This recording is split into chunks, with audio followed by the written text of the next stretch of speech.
Baik, saya akan jelaskan jaringan epitel. Gambar pada jaringan epitel beringkat silinderis. Yang pertama, silia berfungsi bergerak menyampung lendir debu kuman ke arah faring agar dibuang lewat batuk dan dahak. Yang kedua, limfosit fungsinya sel darah putih untuk sistem imun mematikan kuman yang lolos dari lendir.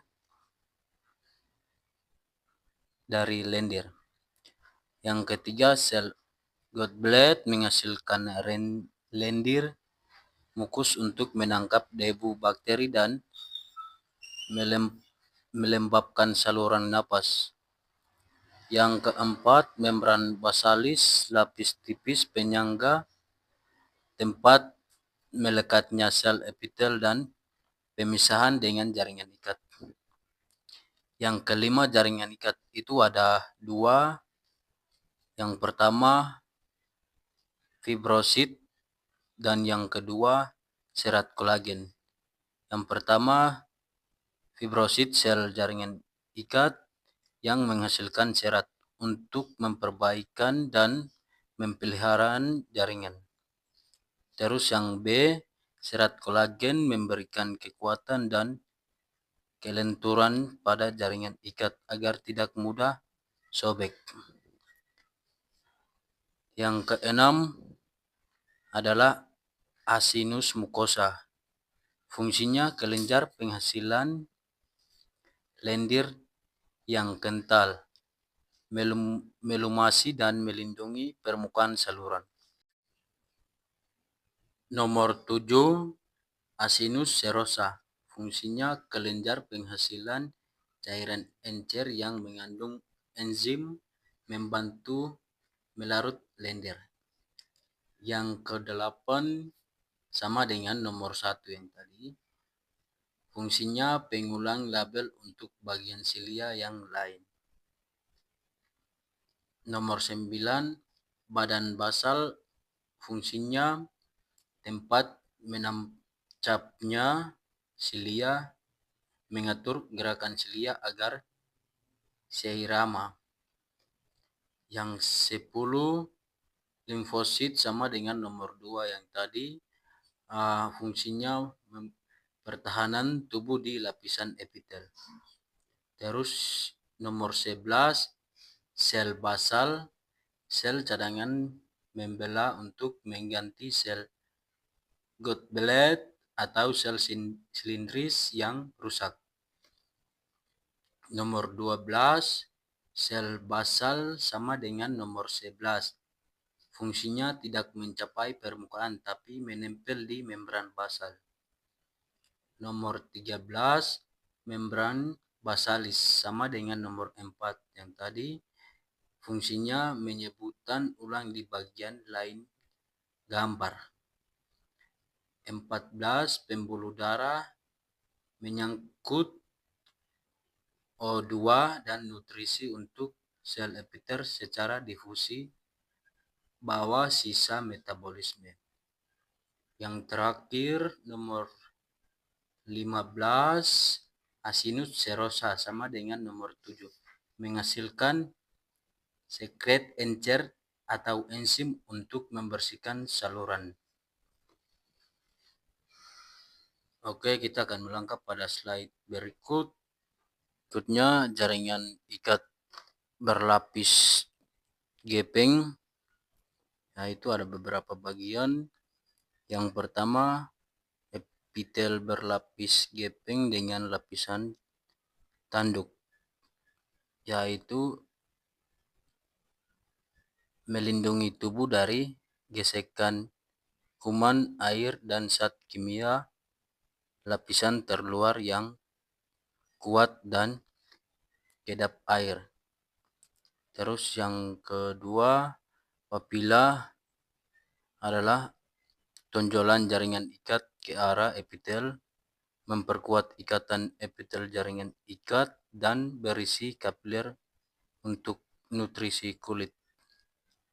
Yang ketiga, jaringan ikat dengan serat kolagen, yaitu penyangga kulit. Serat kolagen memberi kekuatan dan kelenturan agar kulit tidak mudah robek. Keempat, ductus excretorius, kelenjar keringat, yaitu saluran untuk mengeluarkan keringat dari kelenjar keringat ke permukaan kulit untuk mengatur suhu tubuh. Terus yang kelima, stratum corneum, yaitu lapisan paling luar berisi sel mati berisi keratin. Fungsinya menghalang air pelindung dari mikroba dan gesekan. Yang keenam yaitu stratum granulosum, adalah lapisan sel mati menghasilkan keraton hialin untuk membentuk keratin dan lipid kedap air.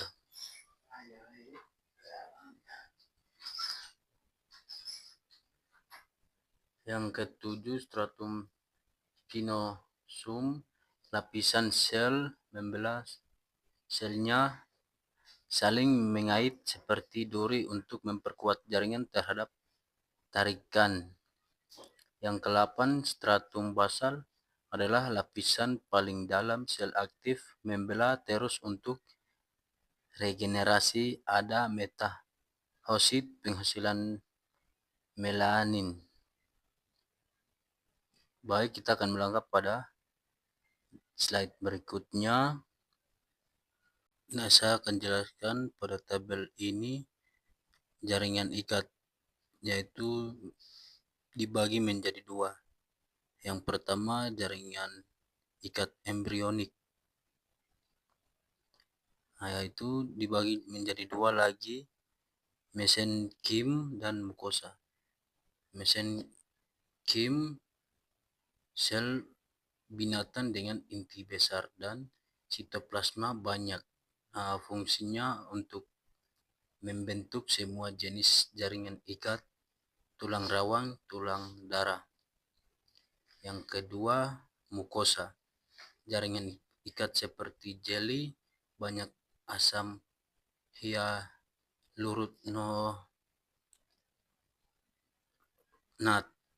Fungsinya bantalan dan pelindung, contoh tali pusat, Washington jelly. Terus yang nomor kedua, jaringan ikat dewasa, yaitu jaringan ikat yang sudah matang dan terspesialisasi, yaitu menjadi tiga bagian, yaitu yang pertama longgar. Longgar adalah paling utama. Serat longgar banyak sel dan ruang. Fungsinya untuk mengikat kulit ke otot, bantalan organ, tempat sel imun bekerja. Yang B, padat. Serat kolagen sangat rapi, sedikit sel, fungsinya untuk kekuatan tarik tinggi. Padatnya bagi menjadi dua lagi. Yang pertama, irregular. Serat kolagen arah tidak teratur, fungsinya tahan tarik dan banyak arah. Contohnya dermis kulit, kapsul organ. Yang regular, serat kolagen sejajar, teratur, fungsi tahan tarikan kuat satu arahnya. Contohnya itu tendon otot tulang, ligamen tulang ke tulang. Yang berikut khususnya itu jaringan ikat dengan fungsi sangat spesifik. Retikular, serat retikulin halus membentuk jaringan. Dia punya fungsinya kerangka lunak organ limfoid, contohnya limpa, kelenjar limfe, sumsum tulang belakang. Adiposanya sel lemak besar berisi tetes lemak. Fungsinya cadangan energi, isolator panas, bantalan organ seperti ginjal dan jantung. Kita akan melangkah pada slide berikutnya. Saya akan jelaskan pada tabel ini fungsi sel jaringan ikat. Fibroblast, chondroblast,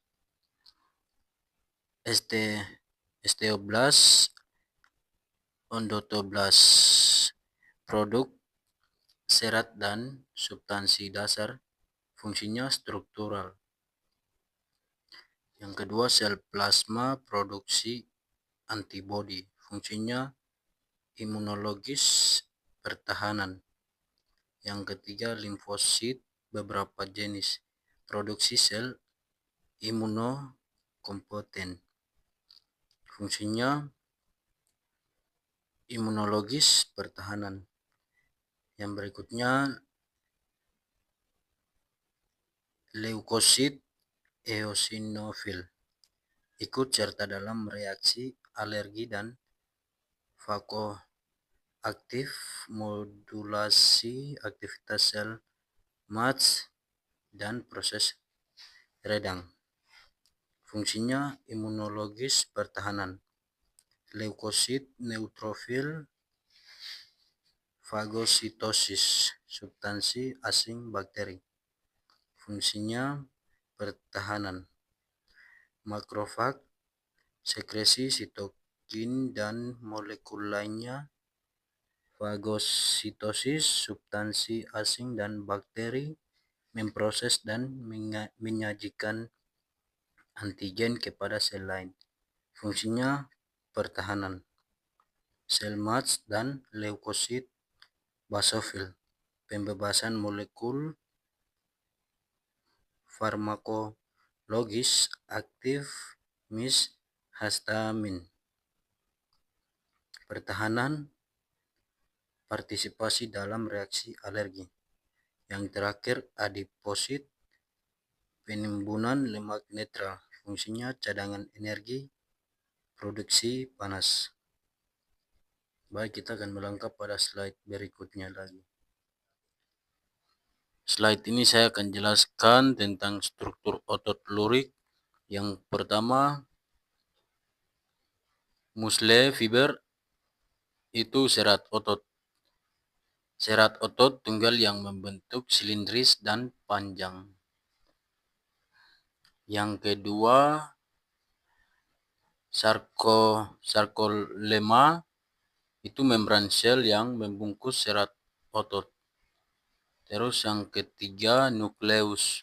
Nukleus ini inti sel otot lurik yang memiliki banyak inti sel yang terletak di tepi, tepat di bawah sarkolema.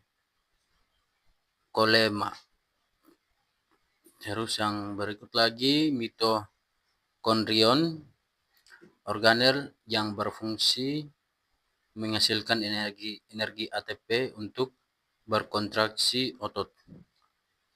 Sarkoplasmik retikulum, fungsinya jaringan saluran halus yang menyimpan dan melepaskan ion kalsium, Ca buka kurung 2 tambah buka kurung, untuk memicu kontraksi.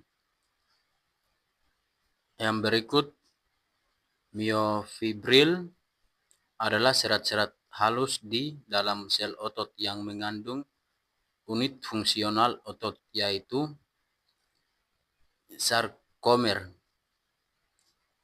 unit fungsional terkecil dari otot dibatasi oleh 2 Z. Yang pertama, myosin filamen. Filamen tebal yang terdiri dari protein myosin. Tin acin filamen, filamen tipis yang terjadi dari protein aktin. Pita dan garis pada sarkomer warna dan terang pada otot lurik disebabkan oleh pengaturan filamen-filamen ini. Aben itu pita A, daerah tergelap yang berbaris seluruh panjang filamen tebal. Miosin termasuk bagian yang tumpang tindih dengan filamen tipis. Iban itu pita I, daerah terang yang hanya berisi filamen tipis. Aktin H, zona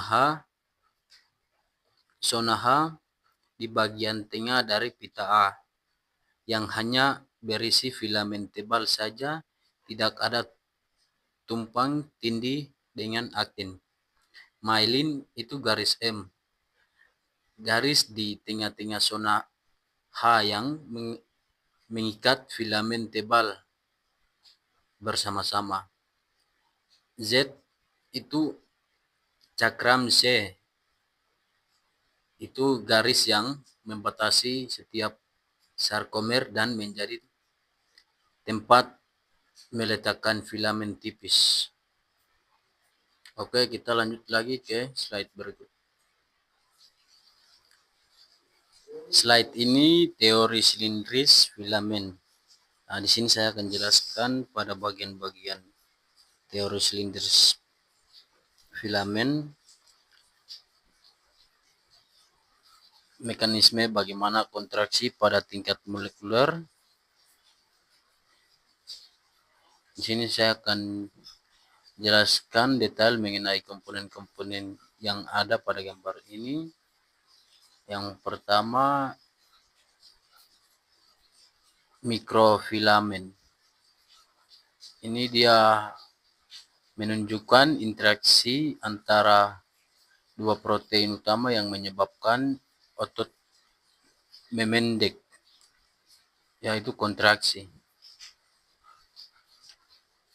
Filamen tipis terbentuk seperti rantai bola, bulatan dan coklat. Ini adalah jalur tempat miosin akan menempel. Terus yang berikut, tropomyosin. Ini fungsinya adalah menutup sisi pengikatan aktin saat otot dalam keadaan istirahat. Dan berikutnya ada troponin, itu protein kompleks bulatan biru yang menempel pada tropomyosin saat ada kalsium troponin yang menarik tropomyosin agar sisi pengikatan aktin terbuka. Terus kita melangkah lagi ke berikutnya, tropomodulin itu protein ujung merah yang berfungsi menstabilkan panjang filamen aktin. Yang berikut, myosin kedua itu filamen tebal terletak di bawah aktin berwarna hijau. Bagian kepala myosin akan menarik aktin untuk menghasilkan gerakan.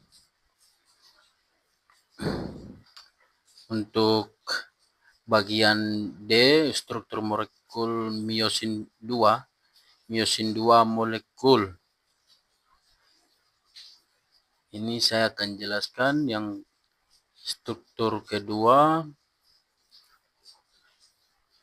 itu Hive meromyosin HAM. Bagian myosin yang lebih berat terdiri dari S1, yaitu bagian kepala myosin yang memiliki tempat pengikatan untuk ATP dan aktin. Terus yang S2, bagian leher yang fleksibel berfungsi sebagai lengan pengungkitan saat kontraksi. Link meromyosin LLM, bagian ekor yang panjang dan menelit berfungsi untuk menyangkut banyak molekul miosin menjadi satu filamen tebal. Link chain rantai protein kecil yang menempel pada kepala miosin untuk membantu mengatur kecepatan dan kekuatan kontraksi. Dan kita akan melangkah lagi ke slide berikut lagi. Oke, slide ini saya akan jelaskan tentang struktur neuron. Yang pertama itu dendrit di bagian ujung. Ini dia punya fungsi untuk menerima impuls sinyal dari sel saraf lain atau reseptor dan membawanya menuju badan sel. Ini untuk dendritnya. Terus yang kedua nukleus, itu inti sel, organel yang terletak di tengah badan sel berwarna hijau pada gambar. Yang ada warna hijau ini. Terus yang ketiga badan sel, itu dia punya fungsinya menerima impuls dari dendrit dan merusaknya ke akson, serta menjaga metabolisme sel. Itu dia punya badan selnya. Terus yang keempat, neurit atau akson. Ini fungsinya mengantarkan impuls saraf dari badan sel menuju ke sel saraf lain atau ke jaringan otot kelenjar. Yang kelima, selubung myelin. Itu fungsinya melindung akson dari kerusakan dan mencegah bocornya impuls, serta bertindak sebagai isolator listrik untuk mempercepat jalannya impuls. Terus yang keenam, sel Schwann. Fungsinya menghasilkan lemak untuk selubung myelin dan membantu regenerasi akson yang merusak. Terus yang ketujuh, nodus Ranvier. Itu fungsinya sebagai tempat terjadinya loncatan impuls agar sinyal saraf merambat lebih cepat menuju terminal akson. Yang kedelapan itu sinapsis. Sinapsis ini fungsinya menghubung satu sel saraf dengan sel saraf lainnya dan mengirim sinyal melalui zat kimia yang disebut neurotransmitter.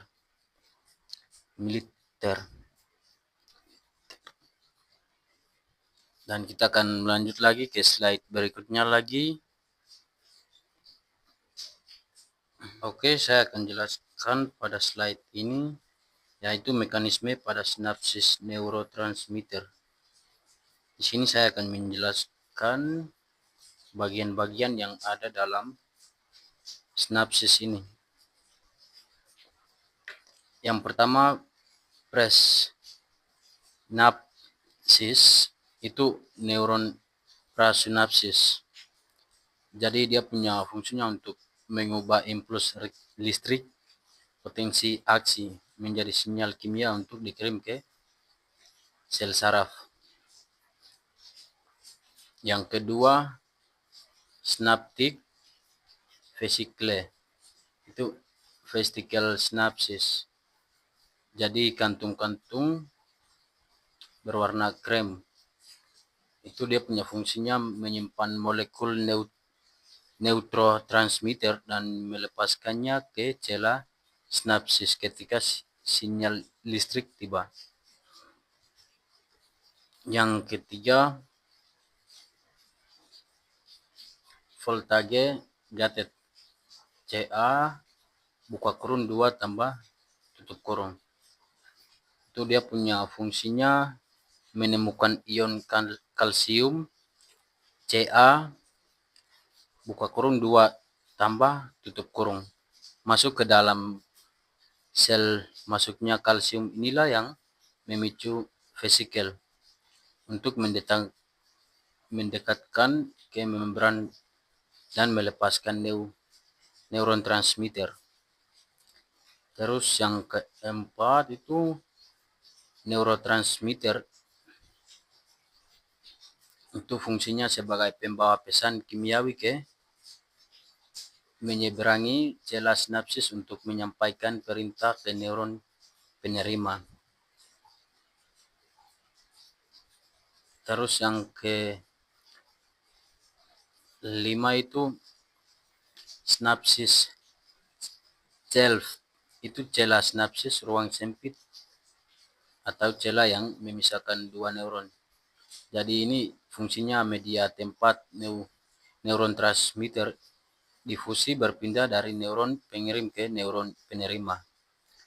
Postsinapsis ini neuron yang punya fungsinya untuk menerima sinyal kimia dan mengubah kembali menjadi impuls listrik untuk diteruskan. Terus yang terakhir itu ion channel receptor. Ini dia punya fungsinya tempat untuk menempelnya neuron transmitter ketika neuron transmitter berkaitan dengan apa reseptor ini, dan saluran ion akan terbuka sehingga impuls listrik baru dapat terciptakan di neuron penerima.